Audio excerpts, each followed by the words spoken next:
Daughters and sorors, I greet you with the Rosicrucian sign.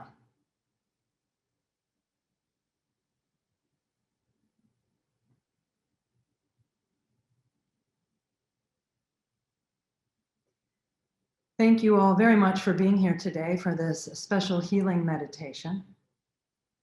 And I invite you, if you're able to stand up, if you would stand up, please.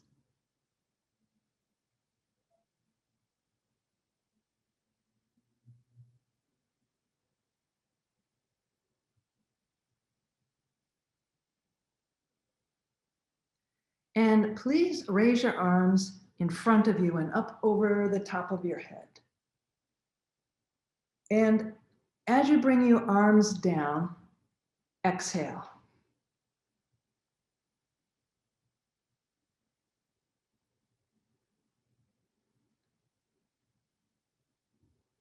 Do that again, please. Bring your arms in front of you, cross above your head. Take a deep breath. Really stretch. And as you bring your arms down, exhale.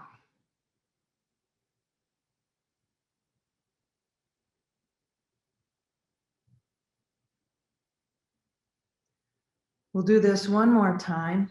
Cross your arms. Bring your arms above your head. And as you exhale, make a sound that expresses how you're feeling right now and releases any tension that you may be experiencing.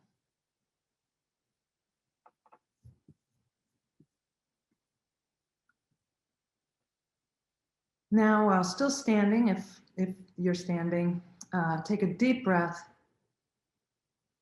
and just let out an audible sigh, just a big sigh.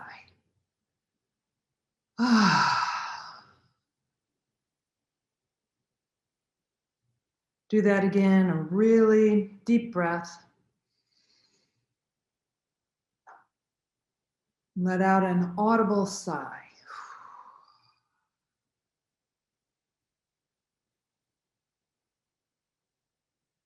One more time, take a deep breath. Let out an audible sigh.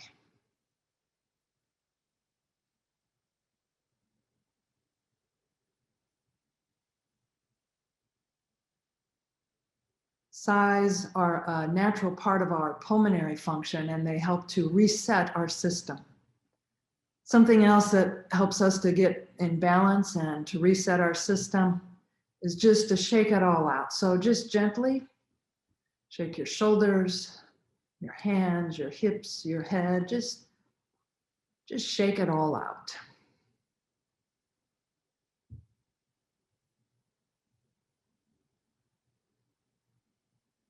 And when you're ready, you're welcome to take a seat, or you can stay standing if you prefer.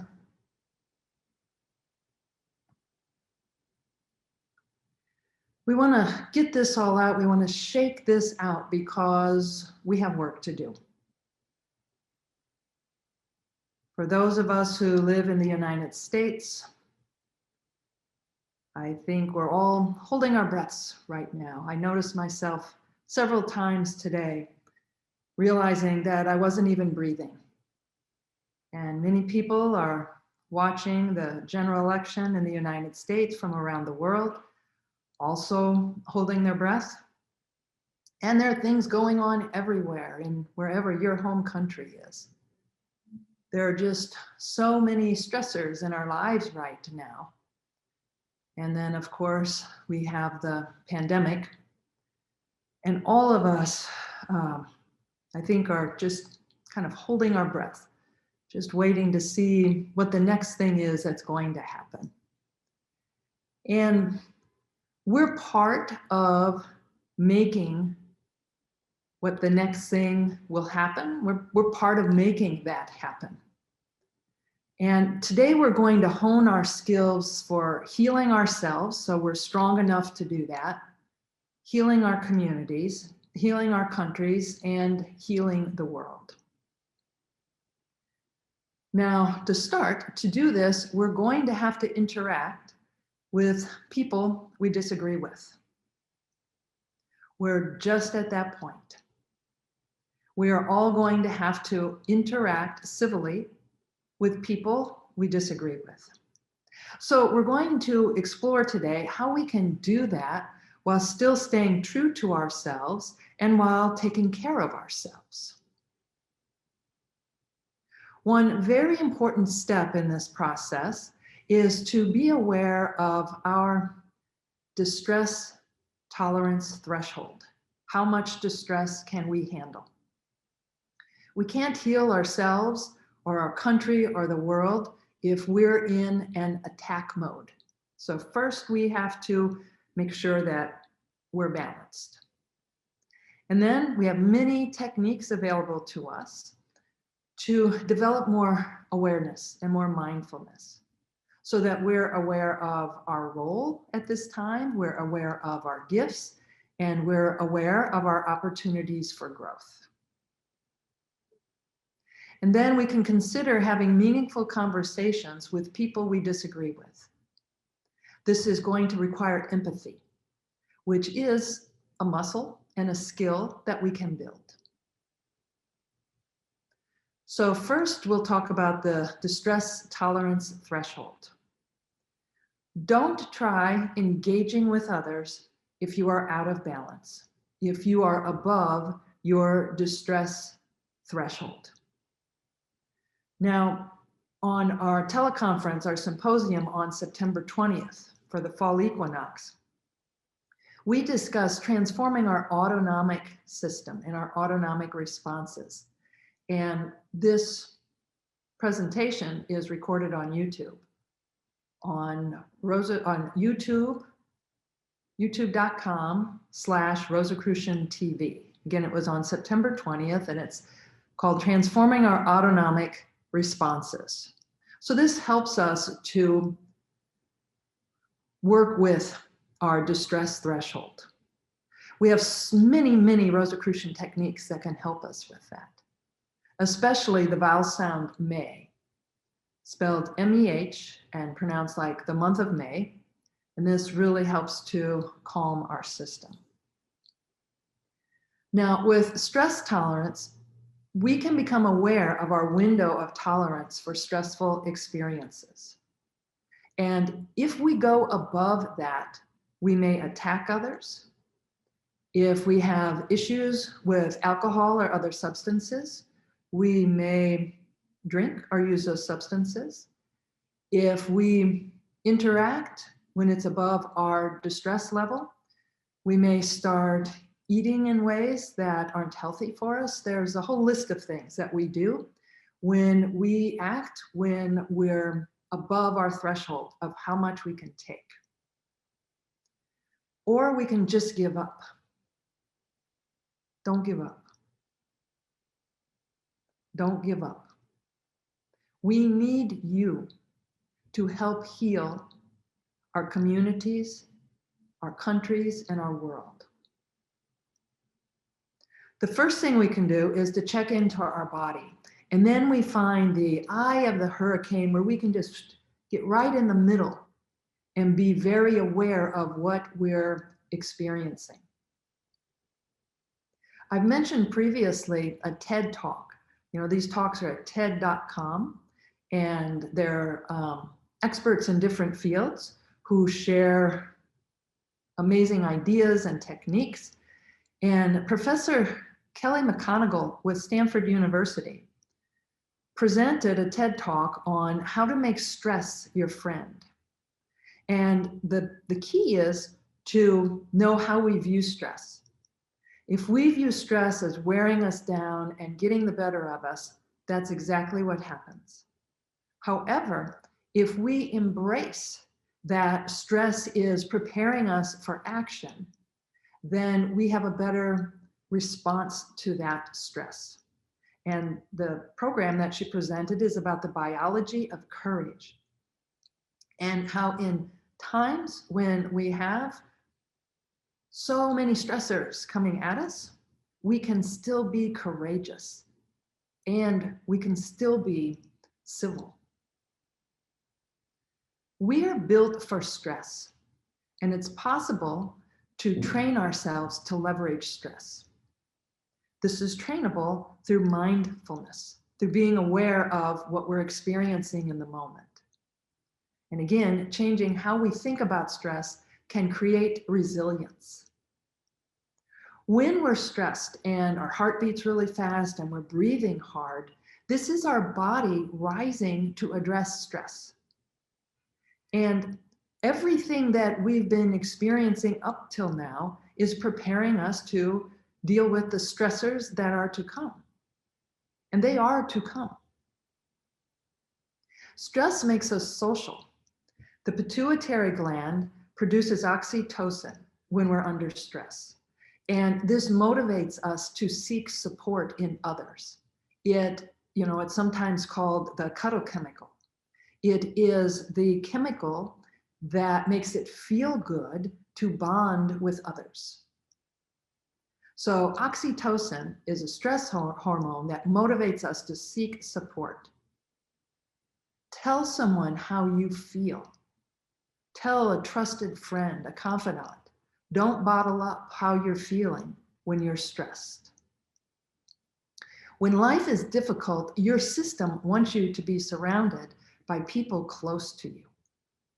That's one of the great things of our community here, that we come together, that we connect with each other, we connect with our community. So once we're able to get ourselves somewhat balanced, then we can respond.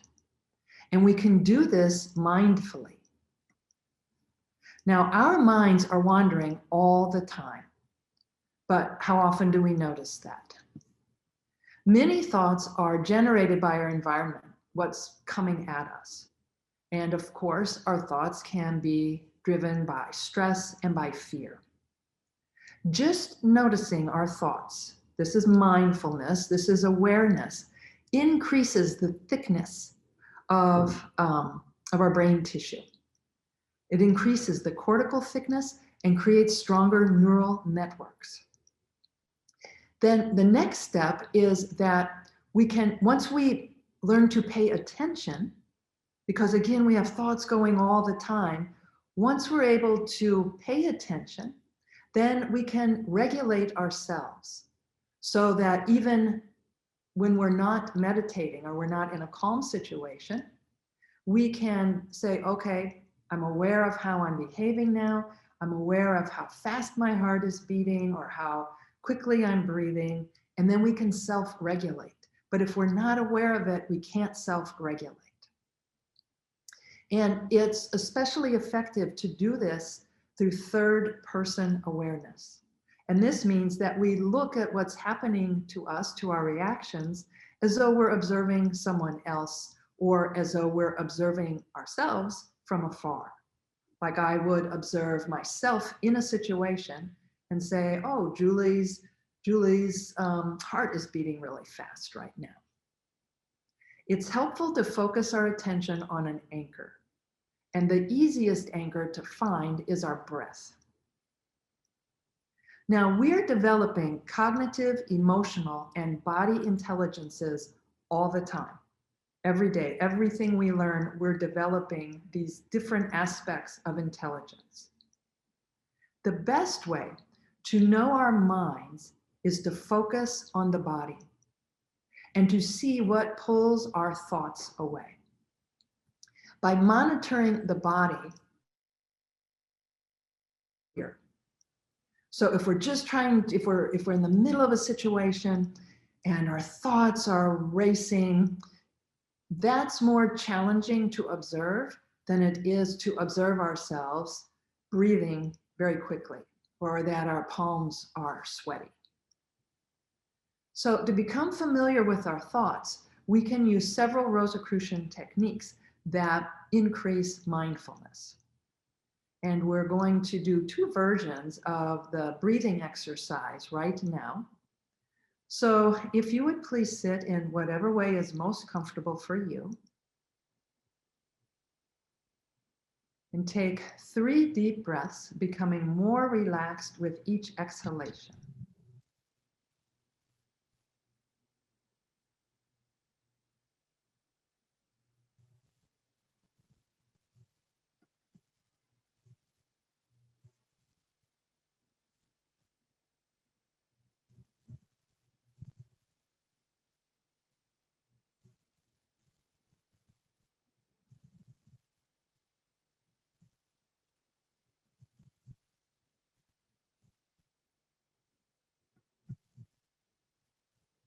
Now, breathe normally and focus on your breath as it goes in and out of your nostrils. So just breathe normally and feel the air going in and out of your nostrils. And if your mind wanders, just gently bring it back to feeling the air going in and out of your nostrils.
Now, continue to focus on your breath, but do a variation of this meditation.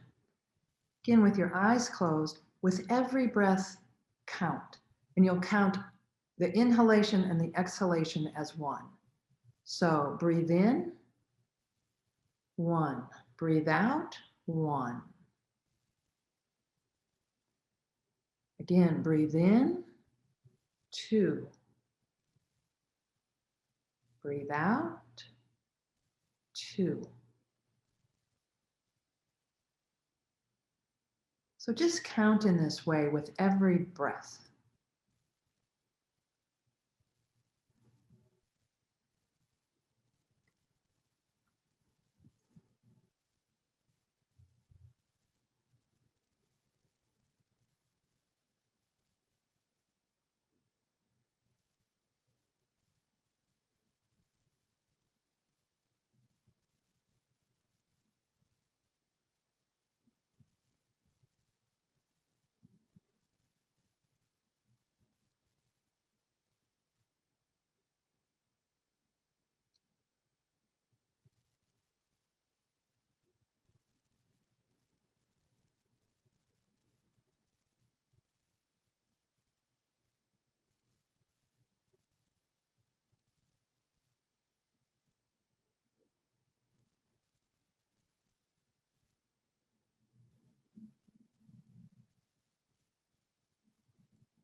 We're going to continue in this meditative state and just make a mental note of how you're feeling now. If this meditation helped you to relax in any way, or to be more mindful of the many thoughts that you may have.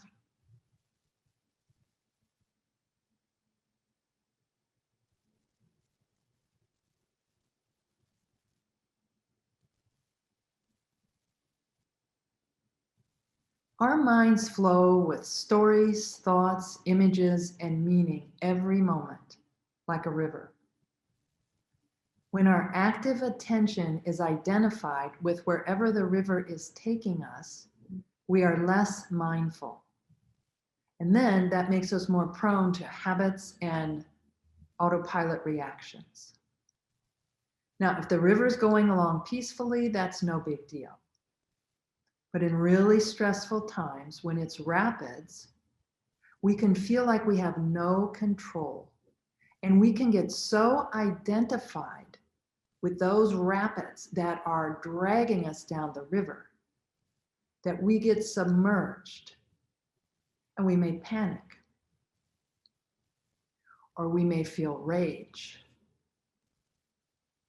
or we may shut down. The key is to swim to the riverbank of the body.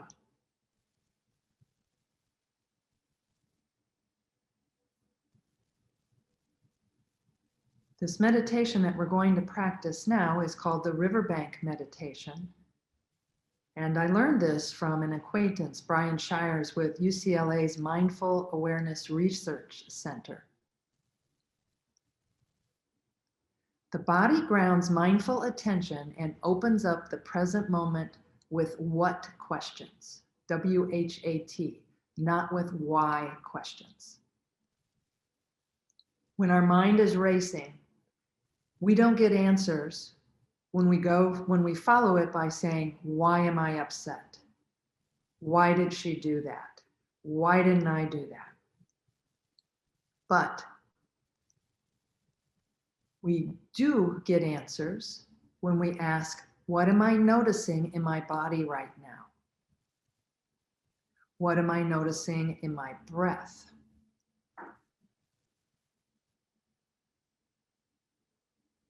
So do that right now. Just notice your breath. Notice how you're feeling as a mood. Are you alert? Are you dull? Are you restless? Are you calm?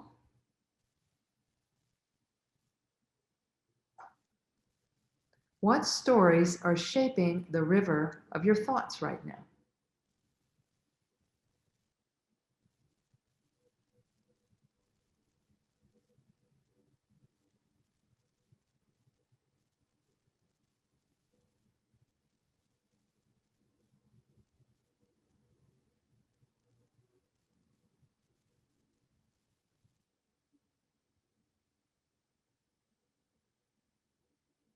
Now, we just spent a few minutes meditating and we're in our community. You probably don't have any stressors right in your face. So you're probably feeling pretty calm right now.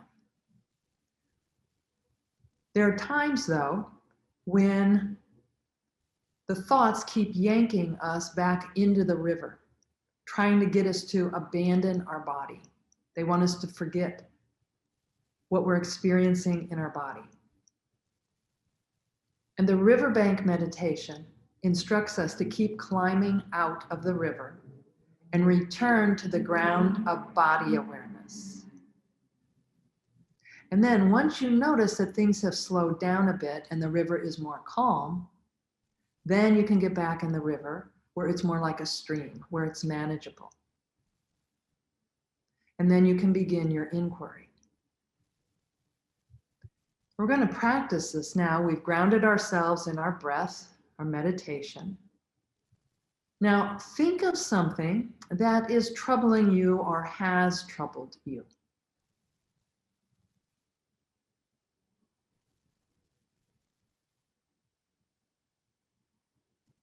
Take a deep breath.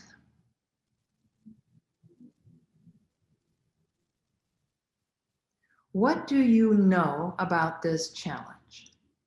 Whatever this is that's troubling you, what do you know?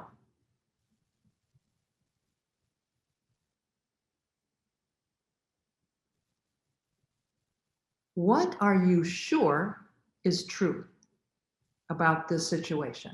What are you absolutely certain is true?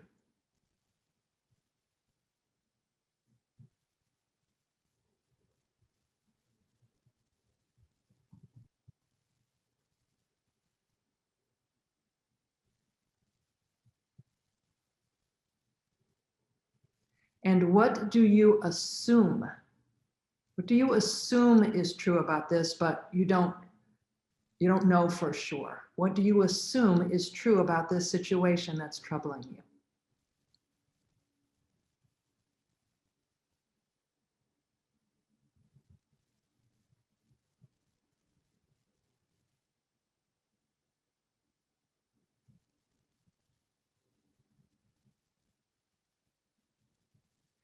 What is something that you don't know about this? Something about the situation that you just don't know.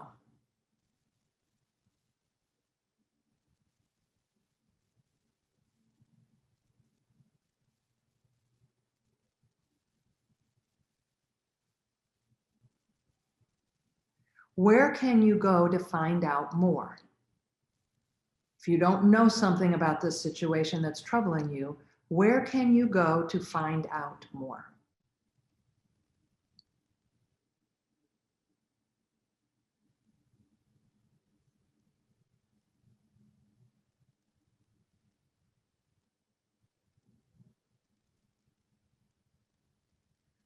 What unhelpful tendencies do you notice in your mind? What unhelpful tendencies do you notice in your mind? Maybe judgment or black and white thinking or catastrophization or overgeneralization. What unhelpful tendencies do you notice in your mind?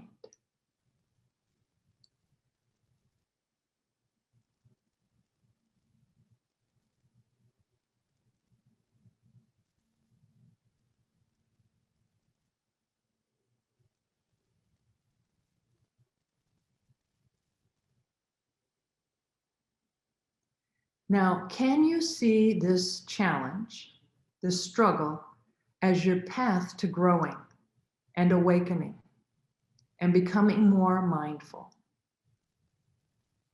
So, is there some part of this challenge that you just identified that could help you to become more aware and therefore you welcome at least part of this struggle?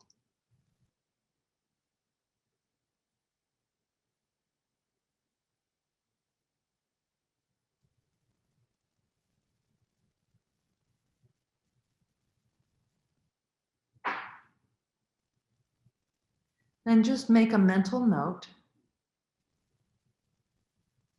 of any of the answers to these questions.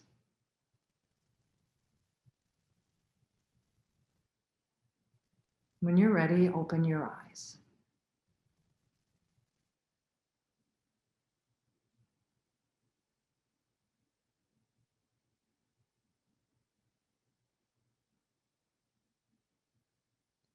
In order for us to be able to interact with people we disagree with, we need the ability to say what is really true right now.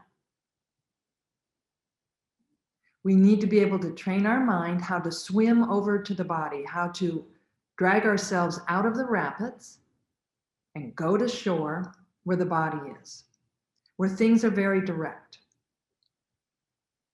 Our thoughts might be our to-do list, our fears.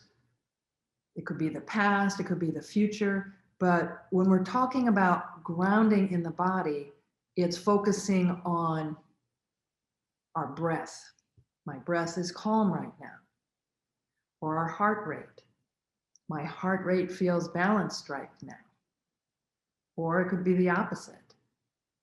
My pulse is very quick right now. So this is what we're doing when we pull ourselves out of the stream, that's the rapids that are dragging us with it, into awareness of the body. It's just being aware of the body. So again, we ask what questions? What is my body experiencing right now? What is my breathing doing? What do you see and hear? What are some of the things impinging on me? What's around me? And then this lets us open up to what are the facts? What are the facts right now? I might feel in this moment, if I'm stressed, I might feel threatened. Sometimes stress is physically threatening to us. So we can ask, what are the facts here? Am I really threatened right now? I'm probably acting like I am, but am I really? It's also helpful to talk about ourselves in the third person. For example, For me, I could say, oh, look how upset Julie is, or look how angry Julie is. It's helpful to make it our observations of ourselves as a third person and to use kind language about ourselves. So when we put ourselves back in that river of thought, then we ask, what is so challenging about this situation? We notice our thoughts, and if it becomes overwhelming, we can go back to to our body, to the bank of the river, and we can just notice. And from there, we can look from where my body is. I can look over and glimpse those crazy rapids and decide if I'm ready to get back in those or not. When we have strengthened our attention, then we can focus our attention with questions. We can also set an intention to know ourselves better. And we can give our complete focus on that intention so that every situation is a learning opportunity. Probably most of us have heard that every person is a teacher. And I think most of us would prefer to have fewer teachers and maybe be able to get those lessons another way. However, if we approach even people that we know we're going to disagree with the intention that I can learn more about myself as well as learn more about this other person, then it creates mindfulness. Now, there are obstacles to mindfulness.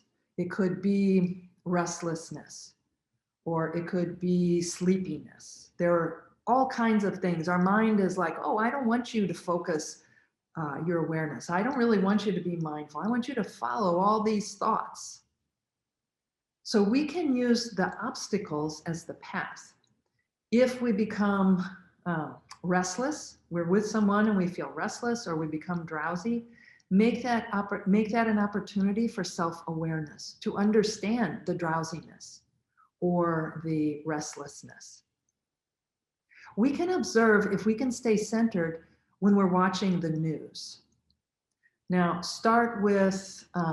maybe we should start with the weather, because it's very challenging to watch the news and not feel ourselves be dragged into the rapids by our thoughts.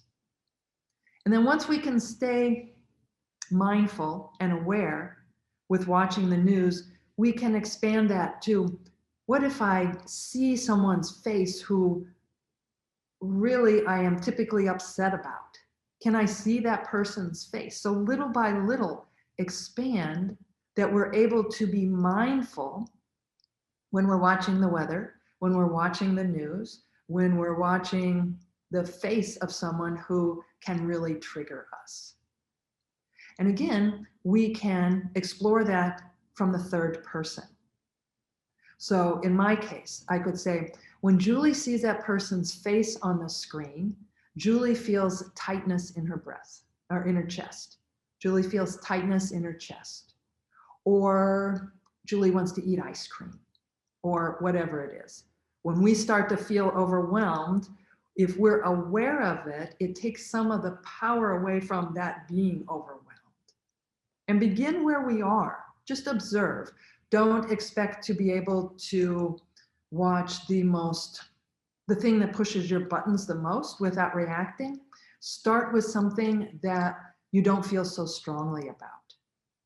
And then we can transform these challenges into our ally.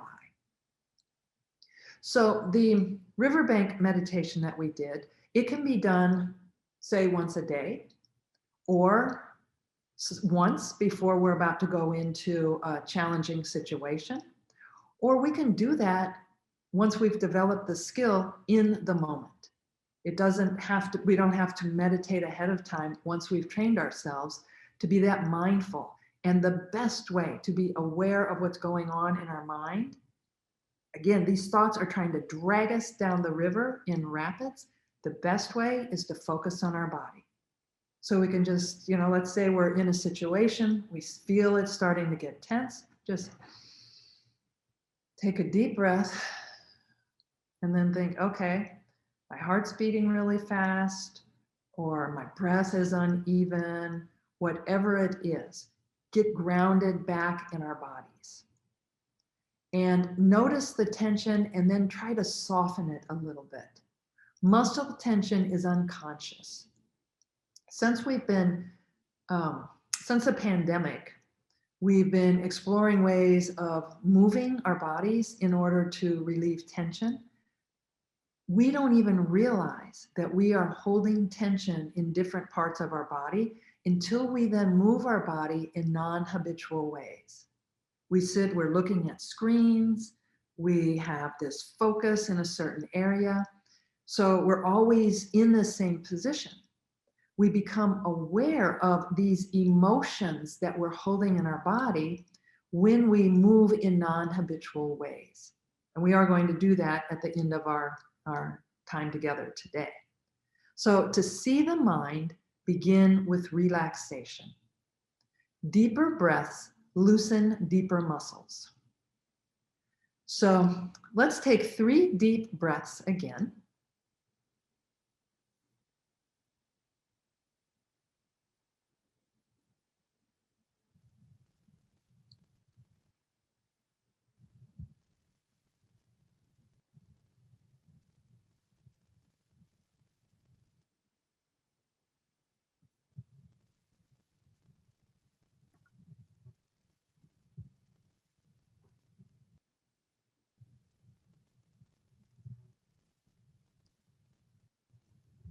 Now, in your mind's eye, see someone who you feel safe with, but who you've disagreed with about something at some point.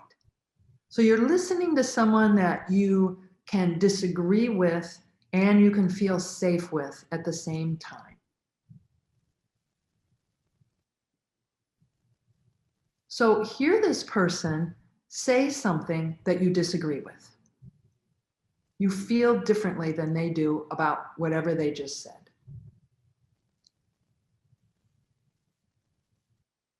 Now, again, we've just grounded ourselves in our bodies. We've just practiced mindfulness through focusing on our breath. So we're probably in a pretty harmonious state right now. So imagine that you're in that state with this person that you do feel safe with, but you disagree with what they just said, and listen for the parts of what they said that, with integrity, true to yourself, you can validate. So you could say something like, I hear you, and I know this is important to you, and I can see why you feel this way. So see yourself doing that now. Listen for any part of what the person is saying that you can validate and still feel good about yourself. You're still true to yourself, but you can say, I know this is important to you, or I can see why you feel this way.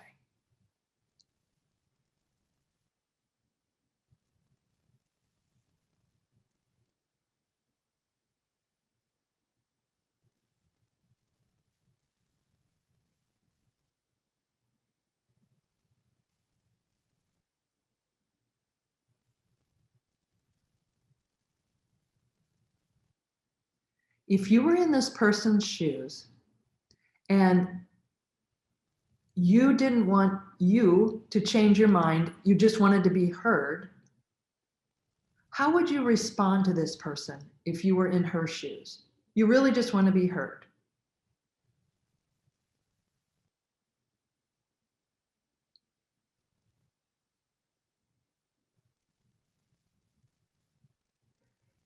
Keep these responses in your mind so that if you have a disagreement with someone, you can still respond very civilly.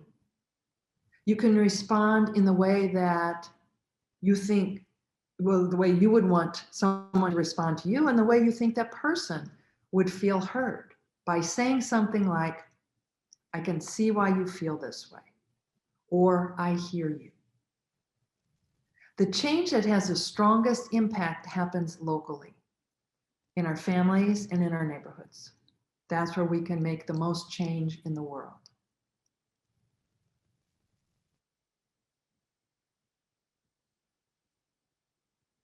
Okay.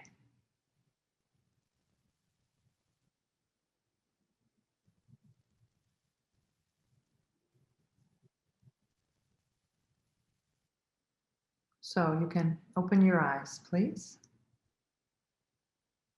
Under stress, when we're under stress, our minds like to go to what is certain. Our minds like to go to something certain when we're under stress. And it's usually black and white extremes. There have been many studies done on this. And look at all the stressors in our lives. So our brains are like, can we just have some certainty here? Sometimes the certainty comes through religion, through laws, through our concept of how the world is supposed to be. So if we find ourselves, because we're stressed and we're craving certainty, be curious about what we are craving, about the certainty that we're looking for. If it's related to a document, research who wrote this. Not just, does this make me feel good? Consider, is this source reliable? Does it still apply today?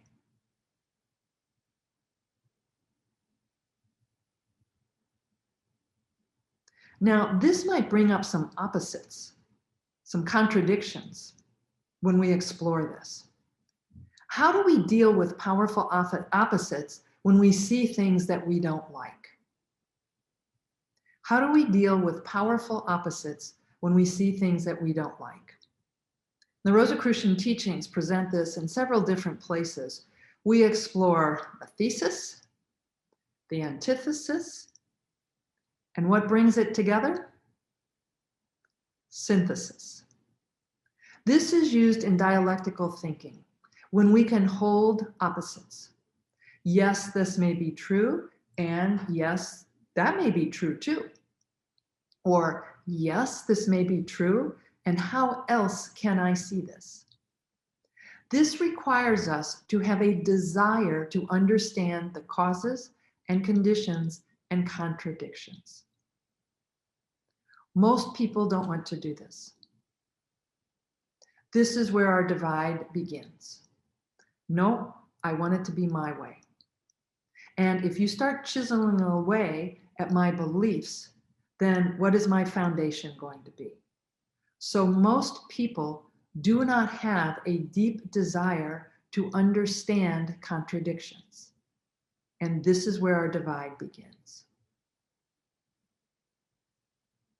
Some years ago, I studied business, and one of the required books to read was called Leadership Without Easy Answers by Ronald Heifetz. And he writes that the responsibility for progress and unity lie with the primary stakeholders, not the leaders. We want leaders to give us simple answers. We don't want to hear, oh, that's going to cost this much, or oh, that's going to require this sacrifice. We want easy answers.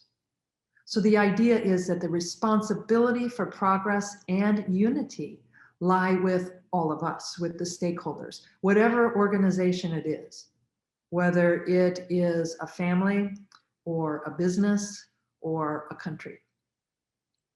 Now, contradictions can be addressed with dialectical thinking. The skill is trainable. And again, we discuss this in the monographs. We have the thesis, the antithesis, and the synthesis. A dialectical dilemma is when we don't acknowledge contradictions. That creates, that blocks the opportunity for synthesis. For example, we can accept things as they are. We can work hard to change things. And the synthesis is, I can do what I can, but I don't have control over the results. So we can say, oh, this is just the way things are. There's nothing I can do about it. Or we can work really hard to change things. And the synthesis is that maybe it is true that this is the way things are, And maybe it is true that I can work hard to change some things. We've talked about this before when we've explored Stoicism and the serenity prayer. God, grant me the serenity to accept the things I cannot change, the courage to change the things I can, and the wisdom to know the difference. I know this is important to a lot of us. So another contradiction could be, if we want total freedom, it provides low safety. If we want high safety, it produces low freedom. So how do we synthesize that? How do we reconcile these contradictions? Another example is separate boundaries, me first, or merged boundaries, where I can watch the news and feel empathy for others. How much can I feel and how much can I help? Now, here is a contradiction that I think can be especially helpful for us right now. And this is judgment and hatred for people who we believe are bad actors, people who have malicious intent. So we can excuse and feel sorry for bad actors, or we can feel judgment and hatred for bad actors, or we can recognize the injustice and say, I don't understand these people, but don't just vilify them. So that we continue the synthesis. Our human brains are enormously biased, below our level of awareness. We have no idea what our biases are. The mind is constructing reality moment to moment, predicting what is happening. And of course, this has to be based on the past. And this was helpful to our ancient ancestors if they were running and they went past the side of a cliff and they saw a shadow. They would predict, okay, there's a shadow there. And the last time there was a shadow there, there was a lion there or another person who harmed me. So I'm going to just predict that what's behind there. But really all I saw was a shadow. We're doing this every day with shadows. Harvard University has a project called the Implicit Project. And if you're interested, you can go online and just search Harvard's Implicit Project, and it explores what our biases are. Now, you may want to consider if you want to take the test. They have a free online test, and you can find out what your biases are related to social issues, to politics, to health, to the beliefs that we have about our health. Their research is so fascinating. And again, you can also choose not to do it. I can't vouch for the confidentiality of what they do with the results, but I believe it's honorable. So one project interviewed people who had been in car accidents, and it was found for certain that they were the cause of the car accident. And they asked them, are you a good driver? And the people who were known to be the cause of a car accident scored themselves equally as the general population, as people who had never caused a car accident. So this shows that we have a bias, that we all think we're good drivers. There's another project where scholars were asked, when they did joint papers, how much of the work did you contribute to this paper? So let's say there were 4 scholars working on a paper. You'd think maybe it would be 25% each. But in any case, it should only come up to 100% contributing. The average that was found was 140%.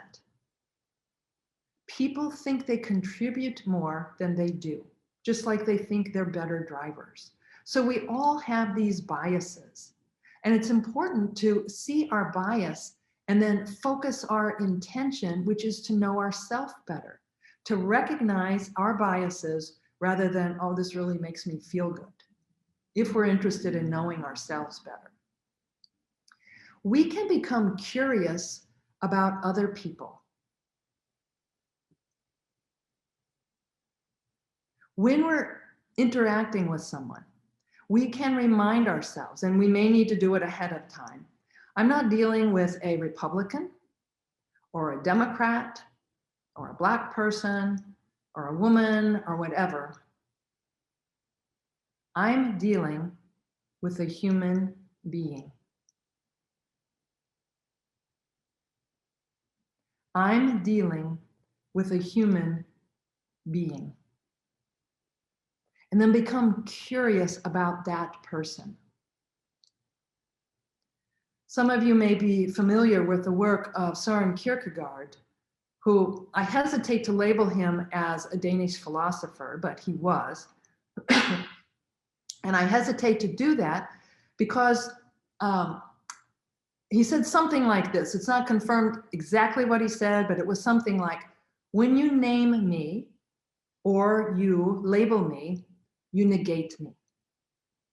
There are many more interesting characteristics that you could know about me that define me, including those that haven't manifested yet. So when we name someone as a Republican or a Democrat or whatever it is we do, we're negating all the other things that define that person. If I were to describe you as a Republican or a Democrat, or a Nigerian, or a Canadian, or something else, what else would I be missing about you? Just make a mental note. What would I be missing? What defines you that I just cut off with my blinders because I had labeled you? When we're curious, it turns off our habituation filters. And those filters say, I already know what he's going to say. I already know what she's going to do. Our software is brought to life when we let in the miraculous amount of data that's bombarding us right now about another person.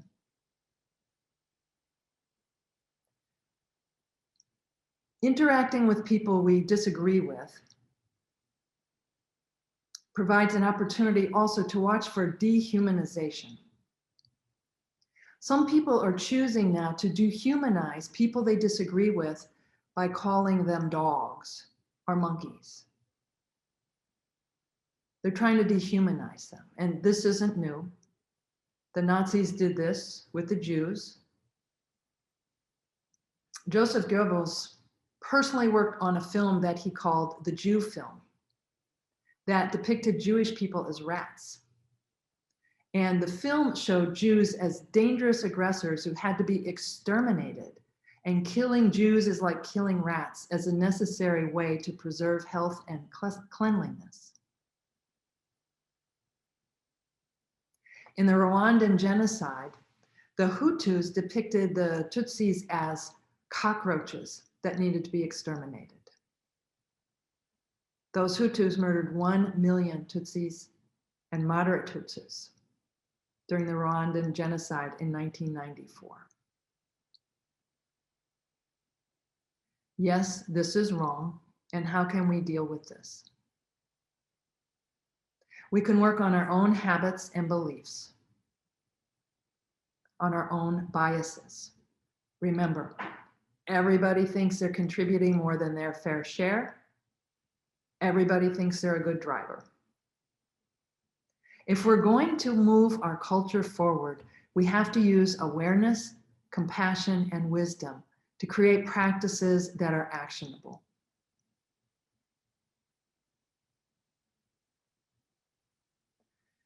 Now, focus again on your breath.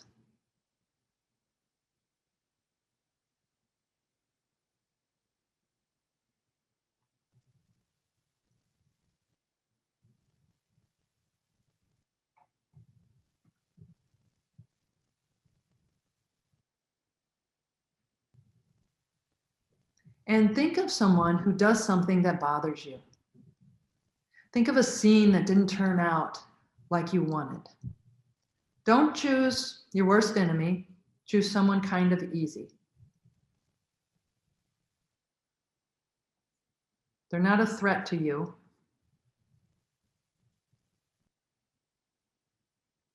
What do you know about this person?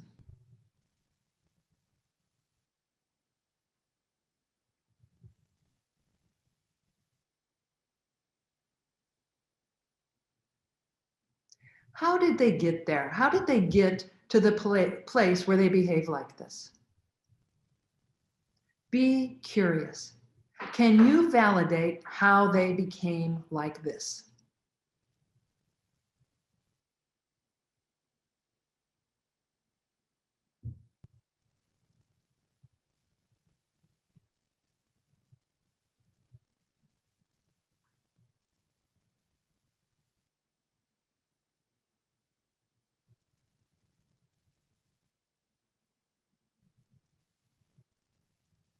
Is there anything that you can admire or like about them? Even if it's a really small thing, is there anything that you can like about them?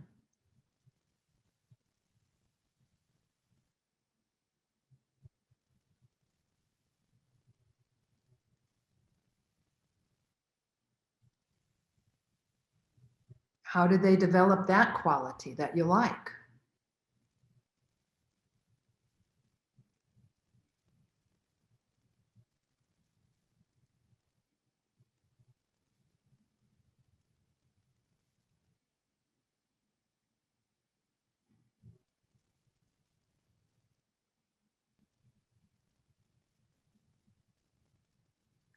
Can you hold these together?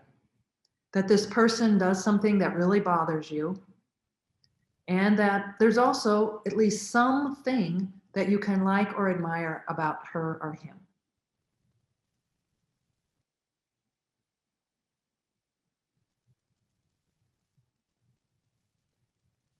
Can you hold these together?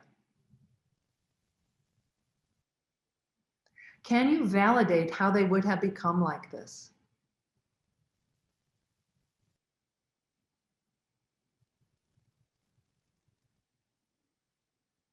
Can you find a bridge to have a decent conversation with this person or with someone else who you disagree with? Can you find the bridge to have a decent conversation with them?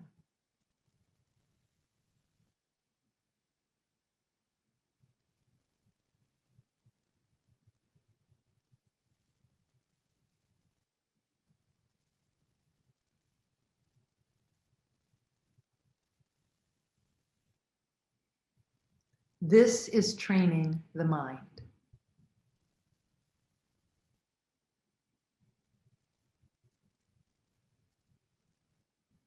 This is training you to be the person who doesn't take the bait. This trains you to not take the bait.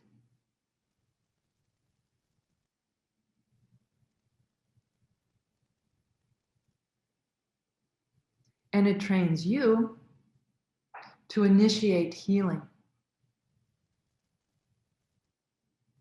including healing within yourself.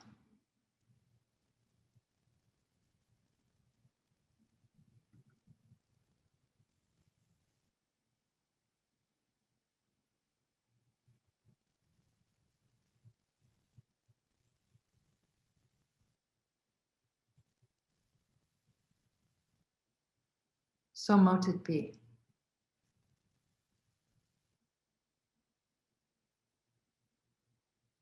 So here are a few helpful tips. In difficult conversations, call in instead of calling out. For example, you could say, when you said that I am un-American because I voted for this candidate, that makes me feel angry and indignant. What, remember, what did you mean by that? So it's saying what my experience is. When you said that I am un-American because I voted for this candidate, that makes me feel angry and indignant. What did you mean by that? Not why questions, what questions? Attend to your own feelings first so that you start from a stable center. Leave the conversation if you are too activated. Leave the conversation if you are too activated. Judgment is hard when it is colored by righteousness. In your mindful awareness, stop and think, am I being self-righteous? Talk to new people. Explore outside of your bubble. Be curious about others. Try out someone else's life. You could visit someone else's church or mosque or synagogue and invite them to visit yours.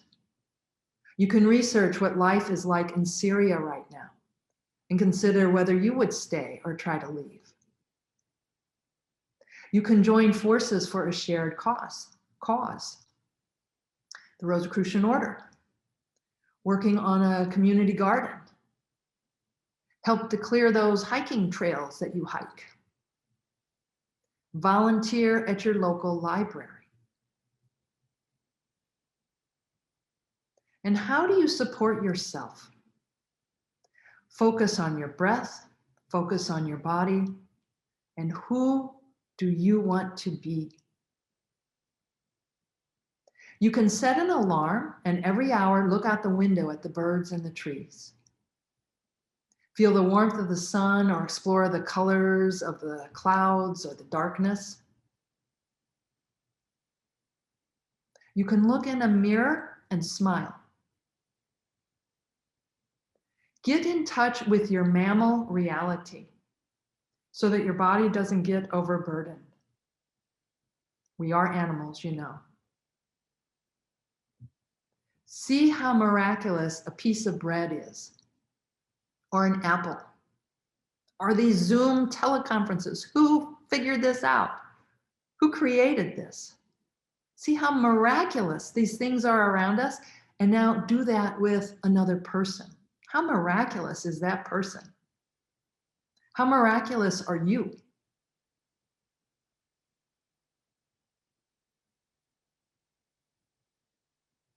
If you're experiencing fear or anger, focus on it in your body. Feel where it is in your body. And try to breathe into it or move that part of your body. We can make our intention peace while still being true to our beliefs and how we feel. Let's not galvanize the divide. There is a point where there is no going back.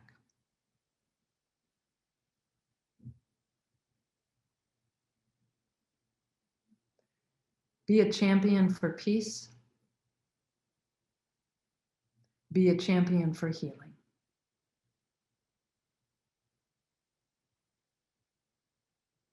So mote it be.